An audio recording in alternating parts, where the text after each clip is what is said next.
Well, it looks like I finally got all my lawnmower repair stuff, lawn equipment repair stuff caught up. I don't think I got anything else to do. As you will recall, I just got this engine started here not too long ago. And then I was working on these chainsaws for a customer, and that one needed a carburetor, the Poland. It's got low compression. I'm going to tell him this is probably the last time he's going to want to get it worked on. It's hard to start because of the compression issue. You got to give it a little bit of gas while you're trying to start it. It's a little complicated. Not only that, Poland is just hard to start anyways. I've never had a Poland that was easy to start. And then we had this Echo, and boy, this was an absolute mess. It was missing a handlebar. The brake was messed up. Was missing a bolt. So I had to replace the bolt. I had to put a new handlebar on it. And the ignition coil was bad. So I ordered a new ignition coil, and you watched me put that on. Well, I ran it for a few minutes. You saw me on the video running it. And then I came back out. I try to keep the chainsaw for 24 hours, and I run it 3 times in that 24 hours. Make sure the carburetor diaphragm doesn't change the adjustments of the carburetor. So I came back out, and it wouldn't start. Checked the spark, and there was no spark on the new ignition coil. It had burned up. I tested it, and it was high resistance. So that was from Amazon. So fortunately, that's the thing is nice about Amazon. It's so easy to return stuff, but you buy it from the manufacturer, it's a lot harder to return, and they want restocking fees and all kinds of stuff. So I returned and got a new one. Got the new one, and then, as always, you'll find with chainsaws and weed eaters that there's always multiple problems with it. But you got to get it to one stage at a time. You got to have spark to see if there's a gas issue. So once I got it to spark, then the carburetor started malfunctioning, and it was just clogged with sawdust. And I tried to clean it, but it was hopeless. So I ordered a new carburetor. This is an expensive repair. However, it's an expensive chainsaw, so it's probably still worth it. But it's starting to get up there in price where I would suggest to him that I wouldn't want to spend too much more on it. But thing is when I got it, it didn't have a handlebar. I told him, you know, I really don't want to work on it without a handlebar. So I made him give me a note, you know, a letter, a text message, telling me that he was okay with it not being safe without a handlebar. He was holding it by the brake, but the brake was missing a bolt. So he came back later and said, you know what? I would imagine he talked to his wife, and he said, go ahead and put a handlebar on it. Oh, and it also needed a bar. This bar got so hot when I tested it. I mean, I only ran it for 30 or 40 seconds. It got so hot, you can see it turned blue, and it seized up. This is not turning. That's the little guide teeth there. They're not turning, they're locked up. So I had to replace that. That was expensive. And I did buy that from Echo, the bar. I could have bought it aftermarket, but I wasn't really sure of the size. It came in 2 different sizes, and I wasn't sure which one to get. So I just ordered it from Echo to be sure, because this one got so hot it melted it damaged the numbers on it. So I couldn't really tell. So I just let the manufacturer figure it out for me, and they did. It runs great. Oh, and that's the thing, is once I got it all done, this one probably has ran better than any other one I've ran after I repaired it. Starts right up. It's quite nice. Boy, that was a costly repair. I feel bad for the guy, but what can you do? I mean, you're in for a penny, you're in for a pound. I mean, he was already, once he approved the handle and the bar, the chain bar, I mean, he's into it quite a bit now. What he's gonna do, never mind, I don't want it repaired. Leave me with the cost. So I let him know he's gonna have to get a carburetor. So it was cold this morning. It was 19 degrees outside, or 18, 15, I don't know what it was. So I stuck the buddy heater in the bedroom of the camper. And the bed, as you may remember, we tore apart. I took the bed off so we could raise little chicks down there. That was the last spring. Well, that makes a good bench. I can sit down. So I put the buddy heater in there. I sat down there, put the carburetor on, put the new ignition coil on, the second new ignition coil.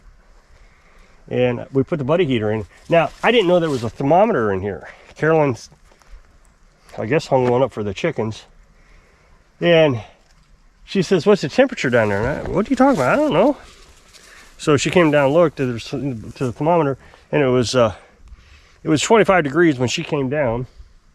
She said it was below 20 when she was cooking. So it did raise the temperature within a few minutes.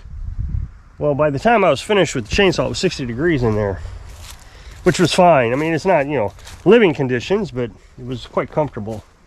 So that's a handy little place to do repairs in the winter and in the rainy season.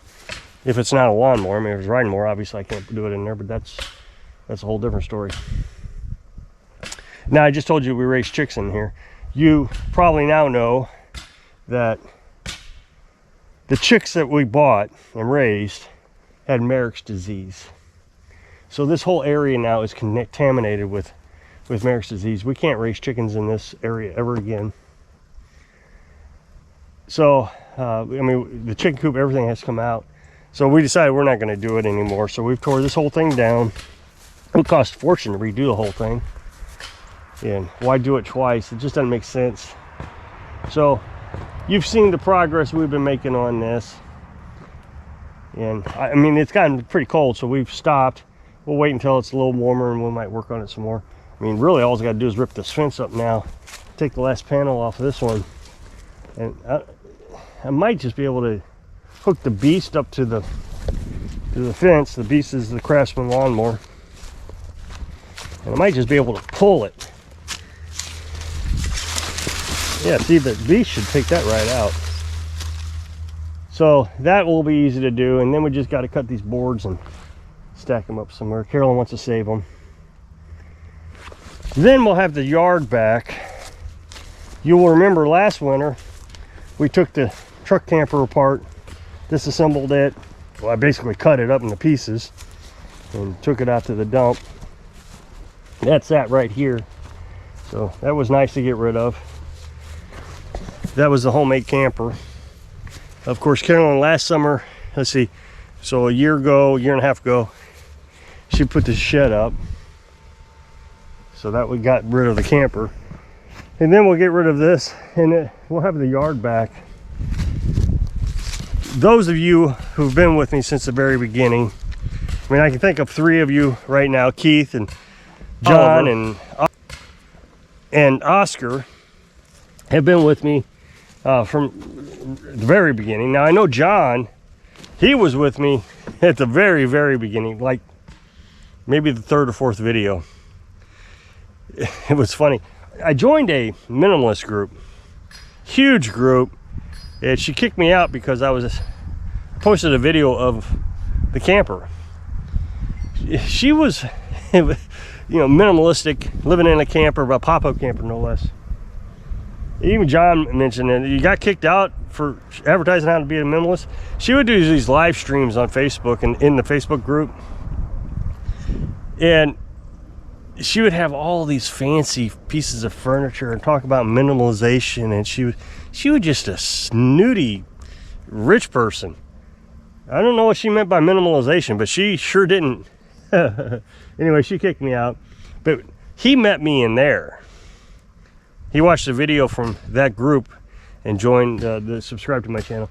I mean, I must have had like 5 subscribers when he subscribed. And the channel's grown. I mean, of course, YouTube is just taking a nosedive after they did YouTube Shorts. So, but anyway, my point is those three would probably remember I used to talk about that when we left the property. It was 8 acres of property that we had. When we left to go travel, now that was rented property. We rented that for I think $350 a month.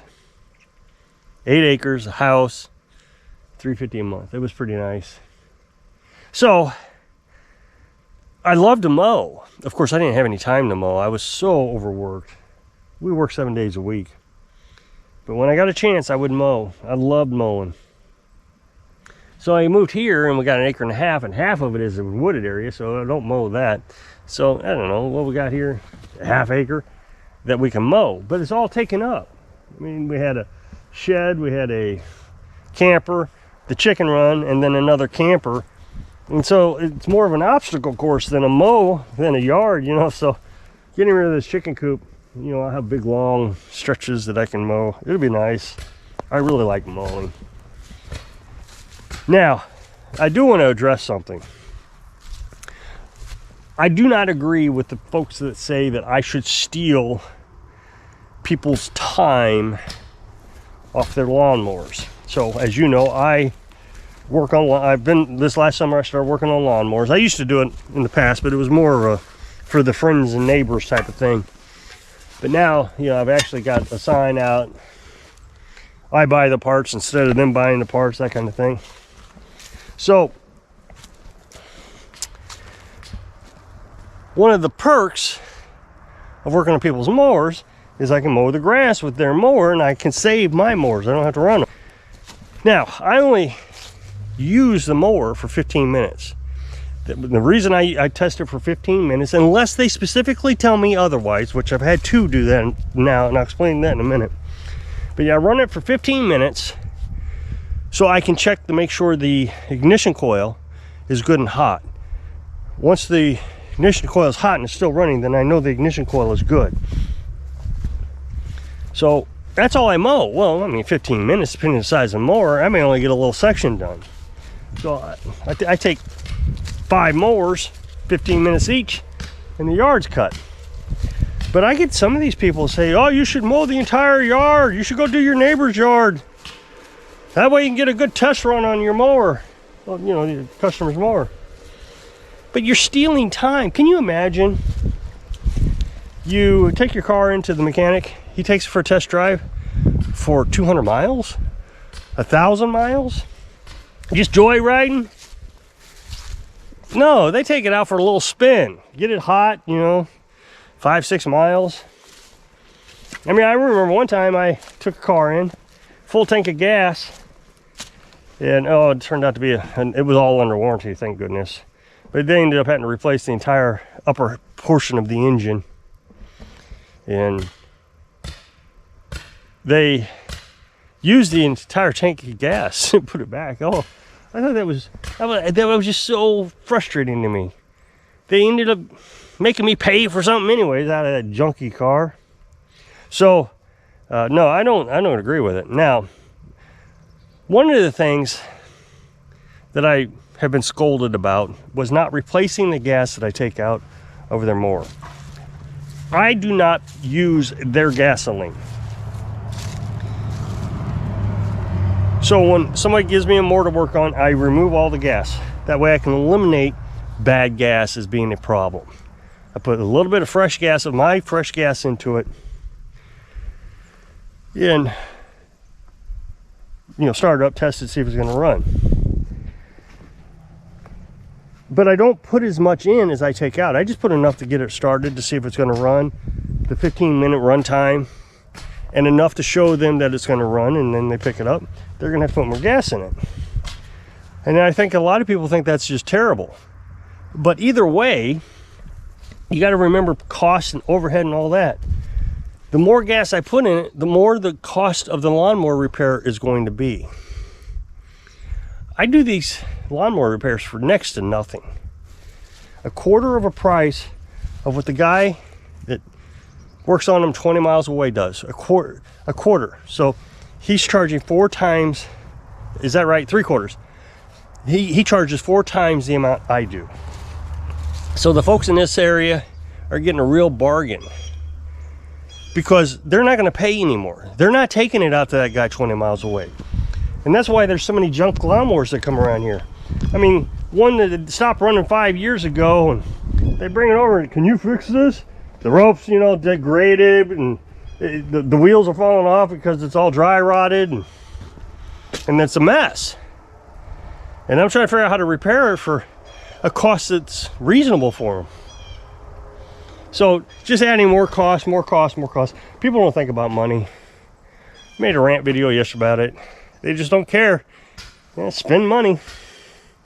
So if you'll click this up next box, it'll take you to a video where I was working on something. So if I can inspire you, I don't know, just have a good day. Signal of your dreams. Thanks for watching.